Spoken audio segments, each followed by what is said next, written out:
এই ছোট্ট গামলাটার মধ্যে দেখুন গাঁদা গাছ পুঁতেছিলাম, সেটা বেশ বড় হয়ে গেছে।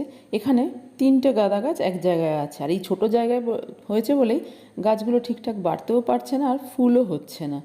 খুবই কম ফুল হচ্ছে, আর ফুল হলেও খুব ছোট ছোট হচ্ছে। সেই জন্য আজ ভাবলাম এগুলোকে একটু আলাদা আলাদা টবে পুঁতে দিই। এখানে দেখুন একটা প্লাস্টিকের জলের জার নিয়েছি।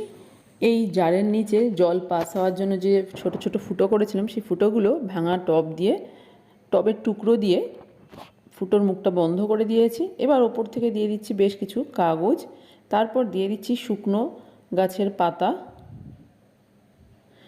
এবার দিয়ে দেব সবজির খোসা, যে প্যাকেট করে রেখে দিই সেই সবজির খোসা। কিছুটা সবজির খোসা এখানে আমি দিয়ে দিচ্ছি। এগুলো একটু ঠিকঠাক করে দিচ্ছি। এখানে দেখুন ডিমের খোসা, সবজির খোসা সবই আছে।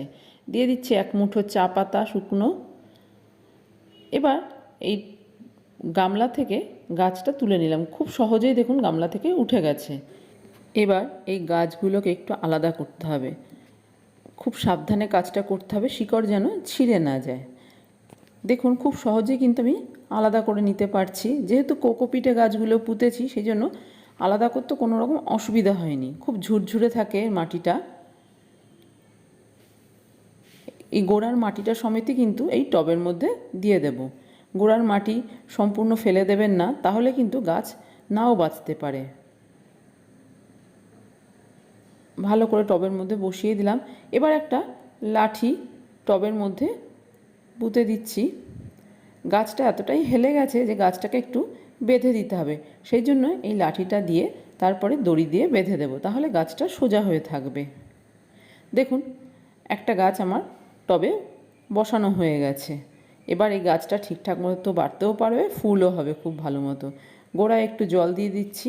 আমি আর ওপর থেকে কোকোপিট দিলাম না, টবটা পুরো ভরে গেছে। এরপর কোকোপিট দিলে জল দিতে গেলে কোকোপিটগুলো বেরিয়ে যাবে টব থেকে, সেই জন্য আর দিলাম না আলাদা করে। একটু বসে গেলে তারপর ওপর থেকে দিয়ে দিতে পারবো।